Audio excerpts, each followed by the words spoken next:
Hey everybody, this is JDGaming back today with an update to Metalfoes. Now, as far as uploads on JDGaming, I feel like this is a rather unique one because I've actually done an in-depth introduction in the past that I feel for the first time I'm able to take advantage of. So if you've never seen Metalfoes before and this kind of makes you want to look into it, check out the video in the top right-hand corner. In that iCard, I go through and introduce the theme, all of its key components, and kind of my thoughts of how I approach the theme as well. And then you can always jump back here. But if you've seen the previous build, it's interesting to note that we've gotten a lot of power cards off the list that synergize perfectly with this theme. Things like Solemn Judgment and Super Polymerization, and yet conceptually, from a gameplay standpoint, the deck is kind of the same approach as before. It's just more good things to do more of what we were trying to do before, so it's just better at doing those exact same goals. And so I'm kind of excited to bring this as kind of a quick update style. It's still going to be a Let's build, because let's be honest, you know me, I gotta talk about this stuff because I'm just so passionate about it. I can't just, give it the cold shoulder and just throw it out there for you guys. But if you don't want to see that stuff, you just want to see the list, you can go ahead and click the timestamp in the description box down below. I always include that little table of contents so you can check out the alphabetical A to Z section at the end, or any of the various portions in the middle. And kind of when we talk about the tech, I'll talk a little more in depth, but realistically, the other parts kind of in the core and such will definitely be covered in that in-depth introduction. Again, don't forget to check out the iCard for that if you have any questions. But without further ado, let's update Metalfoes.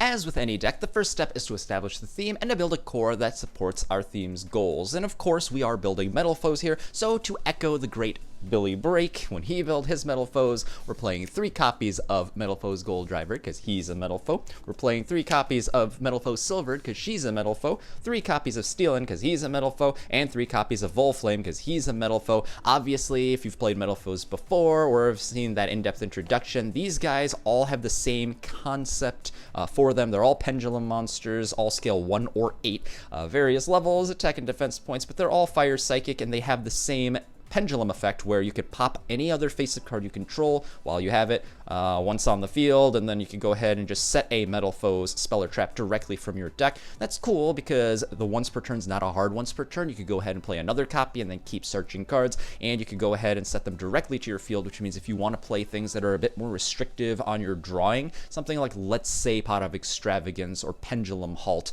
if you will, you would be able to go ahead and play these cards in addition to all those because you're just setting things directly to your field, and you also don't get stopped by things like Thunder King or the Thunder Dragons as well. So pretty interesting, but you're basically playing these because they are all doing the exact same thing, and the fact that they're vanilla pendulums is actually quite beneficial to you, as we'll see as we flesh out the core. We're also playing 3 copies of 𝗵𝗔𝖏𝒄𝒊 because this thing used to be kind of a 2 of in a lot of builds back when Metalfoes were unrestricted, no link monsters or anything, because you can't really take advantage of its search effect for a Metalfoes card during the end phase more than once per turn. That effect is a hard once per turn. But nowadays, when you're able to go for a powerful card like your heavy Metalfoes 𝕮𝗓𝗏𝗍𝒏𝒏, it's just more of the same thing. Basically, playing 15 Metalfoes is better than playing 14 because you're able to go ahead and turn any one of those, or any 2 of those rather, into your key play, and you have more Metalfoes effects off of this guy. So pretty powerful card, and the fact that you're adding a card to your hand is very relevant now, as we'll talk about with some of our tech.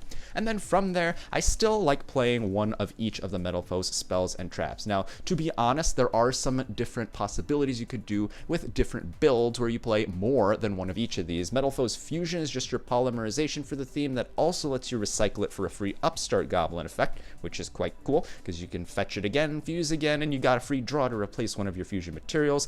Metalfoes Fusion is a quick play spell, kind of like an 𝗟𝗍𝒄𝒊 fusion or something that lets you go ahead and, as a quick play spell, kind of a trap if you will, go ahead and fuse your monsters. Very powerful, obviously, and there are some applications where you could build this with 2 cards of this name in your deck and then go for your 𝗟𝗏𝒄𝒊𝒏 more frequently.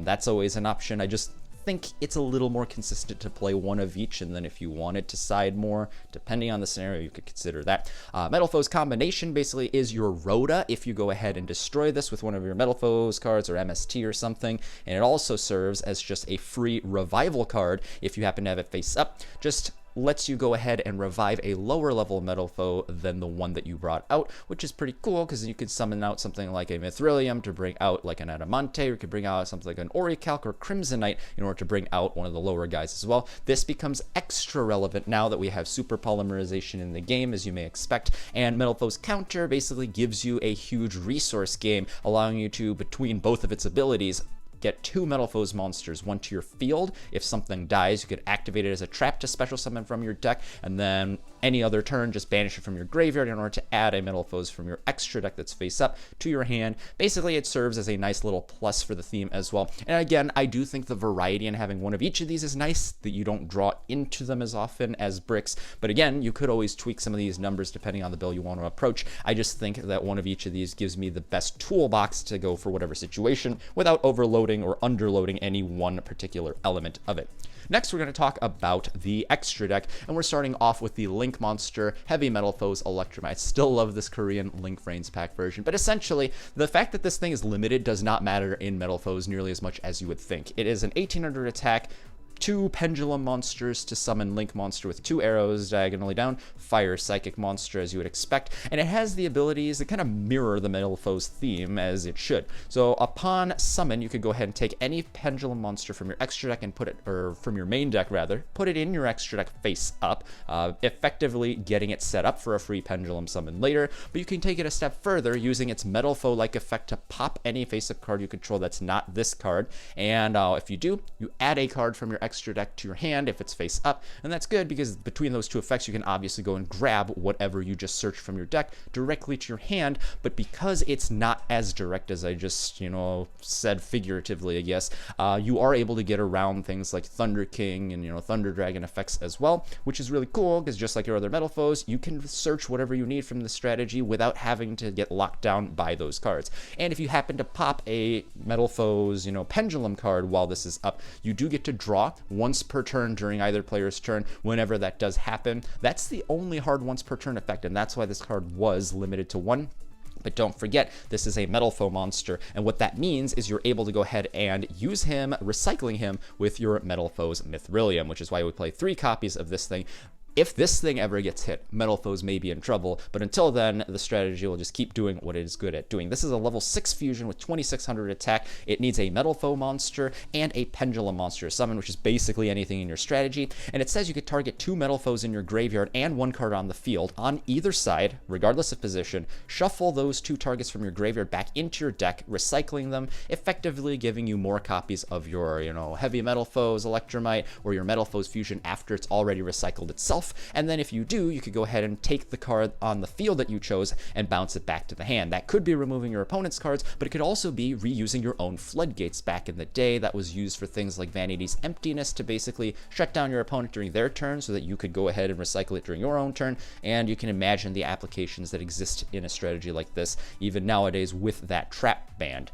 You also have the ability where if this card is sent from the field to the graveyard for any reason, Link summons included, or fusion summons, you can go ahead and special summon a Metalfoes pendulum monster from your graveyard or that's already face up in your extra deck. And the fact that this floats and your fusion spell floats means you've basically recurred the 2 fusion pieces that you need other than like one other monster. And of course, if you use this effect to get rid of one of your opponent's cards, you've gotten rid of 1 card and recurred 2, essentially giving you all of your fusion material resources back. That's why you need 3 of this thing. If your opponent decides to Solemn Strike one of them, you still have 2 more that you can recycle a 𝗵𝗔𝖏𝖏𝖏𝖏 along with another card and just keep your plays going. 2 would be a bare minimum with the strategy. Oftentimes you're going for at least 2 of these things in a turn, and it's just such an amazing card. Yes, it has a hard once per turn ability, but the fact that it floats and the float is not once per turn means it actually becomes a pretty good material to load up your extra deck for a big pendulum summon and also get Link summons going because you'll just get monsters back to your field to further your plays anyway. So definitely want to max out on that as long as it exists at more than 1. And then we got Metalfoes 𝗮𝖏𝗏𝗏𝖏𝗏. This thing needs any 2 Metalfoes to summon. It's more of a beater than anything else because it's got 2800 attack and does double piercing damage to your opponent if it attacks a token or anything else. So very similar to Chaos Max Dragon, but it's much easier to summon. And if this thing is sent from field to grave for any reason at all, again, you could fuse it away, link it away, it gets destroyed, whatever. You could target any card on the field and destroy it. That could trigger your own combos or it could get rid of your opponent's attackers or would-be materials as well. So very interesting card you could use as part of your combos or as a defensive and offensive powerhouse. And finally, for the extra deck for Metalfoes, specifically, we're playing full Metalfoes Alcahest. This is something that you honestly could play again, 2 copies of along with multiple full Metalfoes fusion. It's a level 1, not the best instant fusion target, realistically, with 0 attack and defense. It needs a Metalfoe monster and any normal monster, which is why you want to play all your vanillas. And it says, must be fusion summoned, cannot be summoned by other ways, and once per turn during your opponent's turn only, which is, why it's not a good instant fusion target.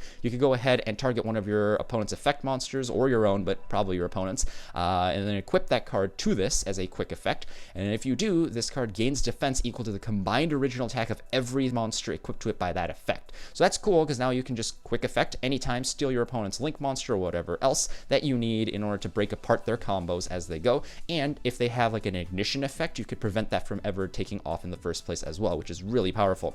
You can also use monsters you have equipped to this card you control as fusion material for your own plays for Metalfoes cards, and that's really cool, especially because Super Polymerization is back now as well, meaning you can take your opponent's resources and then use those along with more of their resources to make your big play. So this card got a huge boost with Super Poly. We got a huge boost for things like the Metalfoes, Adamantine Crimsonite that I'll talk about down the line more with Super Poly as well. But part of the core, regardless of how you're playing Metalfoes, you probably want to have this because this is your trap card, if you will, that you're able to bring out during your turn, and with full foes, even during your opponent's turn. In the next section, we're going to be talking about ways to flesh out the core to basically help us reach our goal of summoning out our Heavy Metalfoes 𝗮𝖓𝖙𝖊𝖓𝖙𝖘 Link monster, and then subsequently following it up with fusion plays in order to control the game state. So we're going to start off with 2 copies of Painful Decision. This thing basically lets you fetch one of your vanillas to your hand from your deck by sending another card of the same name directly from deck to grave. It's interesting that it loads something there, because then you have one more card towards your Mithrilium recycle effect, but it's really in here because it lets you fetch whatever scale you need, 1 or 8, in order to further your plays. It is a hard once per turn, that's why I play 2, not 3. You're very unlikely to draw into both of them, but if you draw it, it is a powerful wild card. And realistically, if you need to cut something, you probably could get away, depending on what you're playing in addition to these cards, at just 1 copy. But definitely the 1 copy at least is very powerful, because you're able to, again, play whatever Metalfoes normal monster you need at any time. Speaking of those normal monsters, we're going to be playing 3 copies of some rescue cards. We're playing 3 copies of Rescue Hamster. This guy is awesome. I was originally playing like 3 rabbits and 1 of these, and then I realized, well, why wouldn't I just play more of this? So Rescue Hamster is a level 4, same stats as any of the rescue monsters. It's a scale 5, which is interesting because it lets you summon your low-level pendulum monsters, and it has a very powerful set of effects. So if you happen to activate this as a pendulum spell, you can banish this card along with, or actually on its own, from your pendulum zone in order to add 2 face-up pendulum cards in your extra deck with the same name as each other from your extra deck to your hand. You can only use this effect of Rescue Hamster once per duel, but that's again very easy to access because you just fetch this card as your primary target off of your Heavy Metalfoes 𝗮𝖓𝖙𝖊𝖓𝖙𝖘, searching it from deck over to extra deck and then adding it to your hand. Now you can scale it and then go ahead and add 2 copies of the same name from your extra deck to your hand. You just gained 2 Metalfoes cards to your hand for no reason. That could be used for scales, could be pendulumed out, lots of different options available with that. Then, if you happen to draw into this, it's not a problem as well. Originally, again, I was playing the 1 copy because I was focusing on that effect, but the reality is it's good as just a rescue monster from your hand as well. If you normal summon this card this turn and have a face-up level 5 or lower pendulum card in your extra deck that's face-up, of course, you could tribute this card to choose one of those level 5 or lower pendulum monsters in your extra deck and special summon 2 guys from your deck with the same name as that card. Those cards have their effects negated and they're destroyed during the end phase, but again, that's probably not going to happen because 1, your Metalfoes monsters have no effects, or they're called �11𝗍𝒫, which activates when it's off of the field and it's no longer negated. And your other vanillas, can just be used for materials. They can be 2 monsters that you turn into your Heavy Metalfoes 𝗮𝖓𝖙𝖊𝖓𝖙𝖘 in order to go for your other stuff. Lots of plays open up if you draw this thing. It's actually better if you draw it because now you can get 2 monsters to start off. They go to your extra deck when you link summon your 𝗮𝖓𝖙𝖊𝖓𝖙𝖘. Then, if you use 𝗮𝖓𝖙𝖊𝖓𝖙𝖘 to pop something and add Rescue Hamster back to your hand, you can scale it and banish it to add those 2 monsters right back to your hand, effectively giving you 4 cards for free off of any one of these. So that's why you play the Rescue Hamster. It's just such a powerful card.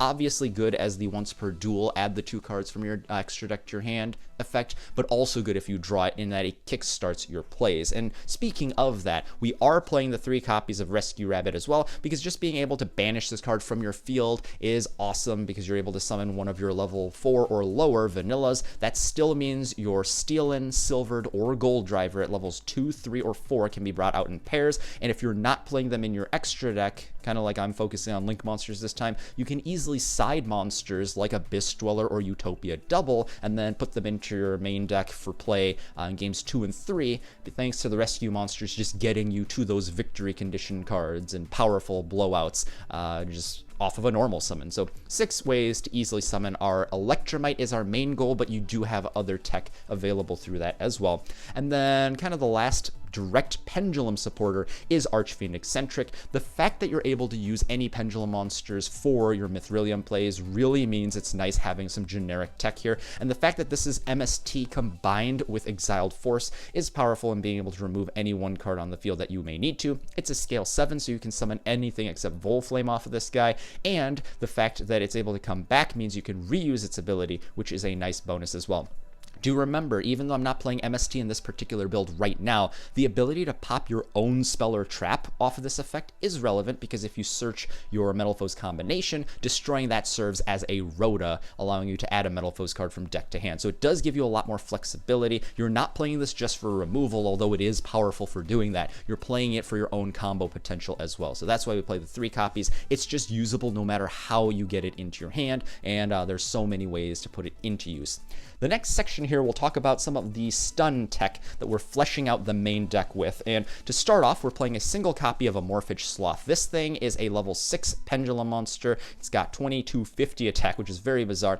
The pendulum scale effect isn't very useful. The scale 3, I guess, could be used, but you need another Amorphage monster in order to get a Thunder Dragon type effect or Thunder King Ryo effect. Stop adding. We're not focusing on that. What we care about is the fact that it's an easily searchable and summonable pendulum monster that says while it's on the field, neither player can special summon from their extra deck except Amorphage monsters. But remember, this is Metalfoes, so you can add this to your extra deck and then to your hand with your heavy Metalfoes Electromite. Then you can pendulum summon this guy out if you can't tribute summon it out.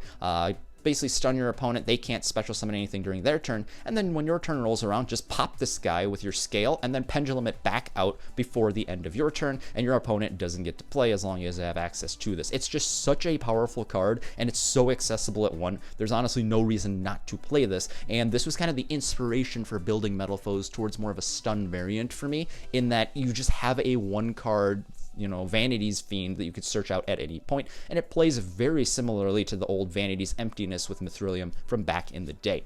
From there, we are playing not 1, not 2, but a full 3 copies of Super Polymerization. This card has seen a lot of, side deck and some main deck plays because of salads and a lot of those types of decks these days, Salamangreat and all that, but it's even better in this strategy. This is a pseudo spell speed for your opponent cannot respond to a quick play spell that lets you discard a card to fuse monsters on either field to the graveyard in order to summon a monster that can be summoned with those materials.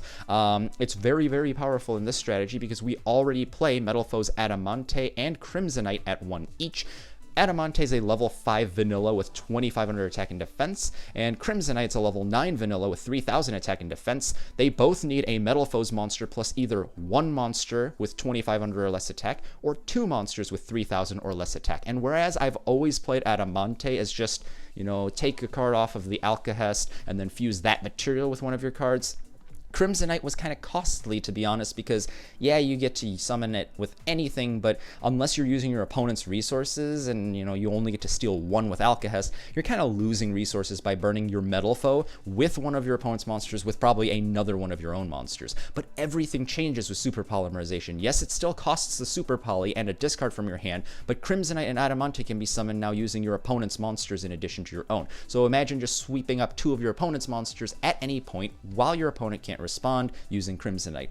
much more viable of a strategy these days. It was something that I considered while I was at 1, more for the side deck. Came back to 2, and then just, you know, me sitting around not getting to building this deck, it ultimately came to 3, and that's just amazing because we have an on-theme monster that's honestly even more versatile than the Omni Elemental heroes of various attributes. This card's just absolutely nuts with this strategy, and so I definitely love playing the 3 copies of Super Poly for that purpose. And then the last 6 cards in the main, we were already playing Mist Valley Apex Avian, kind of like the old school first Metalfoe lists, because let's be honest, a level 7 monster with 2700 attack that you could just pendulum summon at any time every turn, who has a Solemn Judgment ability by bouncing itself back to the hand where it's now safe, is pretty good. And the fact that you can draw into 2 or 3 and then just summon all of them means playing duplicates and drawing into them is actually a better thing. And as if that weren't enough, we now have the ability to stack that up with 3 Solemn Judgment. Of course, you're paying half your life, but that's always viable. You can always do that regardless of how much life you have. And, you know, now your opponent can't respond to Solemn Judgment as well. So in addition to Super Poly and 𝗮𝖏𝖃 and all these kind of annoying stun plays, we now have not 3 but 6 copies of Solemn Judgment to stop our opponent from making plays, and that can be useful for not only augmenting our other plays that we were already doing with Metalfoes, but also just protecting annoying boss monsters that we'll bring out of our extra deck as well. So very, very interesting, unexpected boost that we got from this strategy, or in this strategy from the Forbidden and Limited list. We were already playing the Apex Avians, but now we have 3 Solemn Judgment to boot, and that just really takes the deck's stun capabilities up another notch.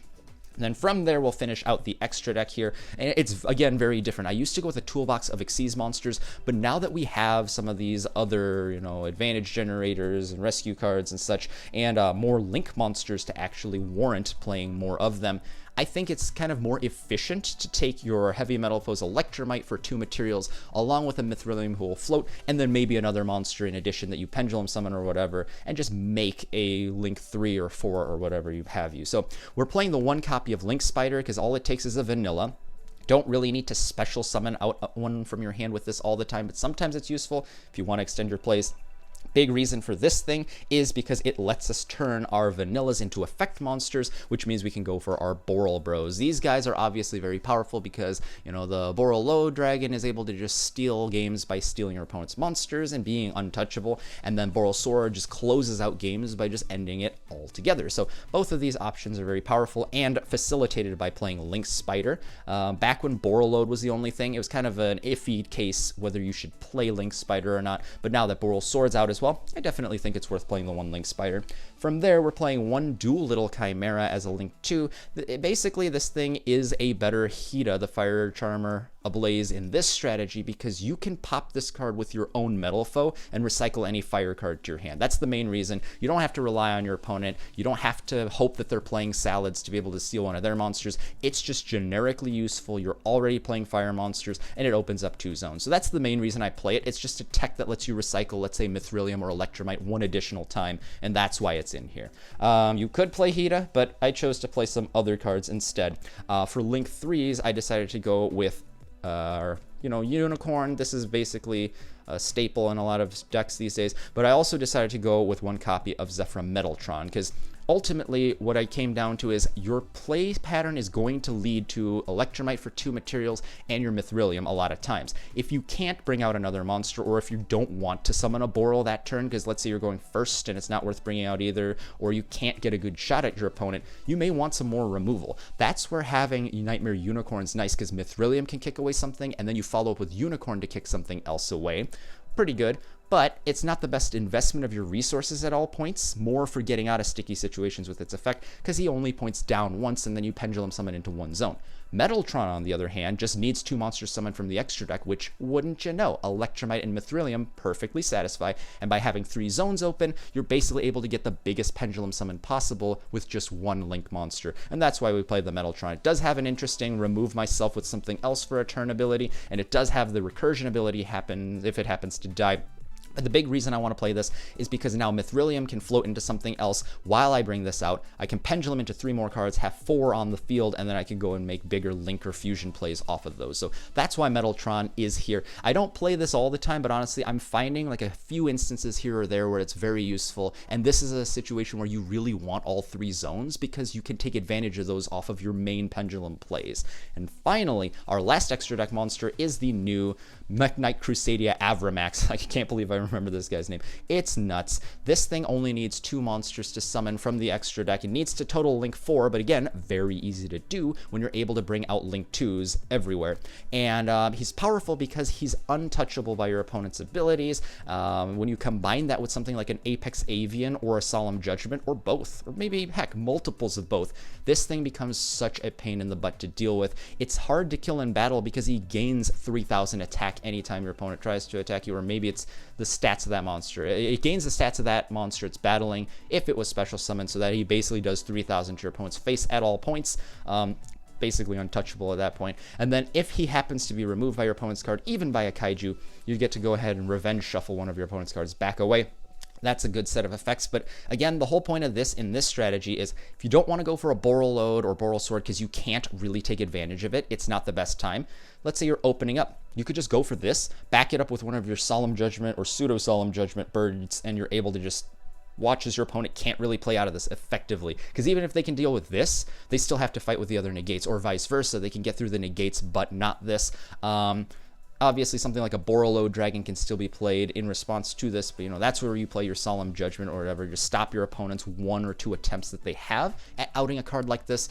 You're so easily able to bring this out that you're probably in a more favorable situation than your opponent who's trying to fight an uphill battle getting through this guy.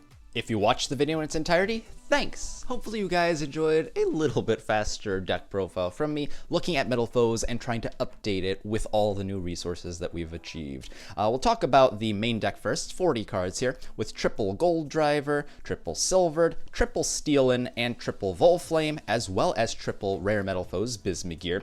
And then just continuing with the Metalfoes cards first, we have Metalfoes Fusion, Full Metalfoes Fusion, Combination, and Counter each at 1, just for the variety. But of course, as I mentioned, you could go ahead and tweak some of those numbers to build your deck in a slightly different way, of course. We have then our other monsters, Amorphage Sloth, just a 1-copy searchable one of. We have 3 copies of Archphoenix Centric, got triple Rescue Hamster and Rabbit. Then we got triple Mist Valley Apex Avian to round out the monsters. For spells, we have double Painful Decision and triple Super Polymerization. And for traps, we have triple Solemn Judgment, adding to the Mist Valley bird power there, and you know, the annoying stun that we get with our Super Poly as well. Then for our Metalfoes cards, first again, we have our Heavy Metalfoes Electromite at 1, but so recyclable that honestly, I don't really miss the second copy in this build in particular. We got our 1 full Metalfoes Alcahest, 1 Metalfoes Adamante, triple 𝗵𝗏𝖏𝖏𝖏𝖏, 1 Orichalc, and 1 Crimsonite as well to use off of that Super Poly. Then we got our Link Spider at link 1, 𝗮𝖏𝖏𝐿𝐼𝐻𝒃 at link 2, our Nightmare Unicorn and Zephyr Metaltron at link 3. Then we got our Boral Bros as well as our 𝗮𝗏𝖏𝖏𝖏𝖏𝖏 at link 4 for the 15 in our extra deck. That's it for now, but feel free to grab one of these videos on your way out. If you really enjoyed what you saw today, remember to subscribe to JD Gaming for more Yu-Gi-Oh videos. Thanks guys, this is JD Gaming, hope you guys enjoyed as always, and I'll see you guys next time.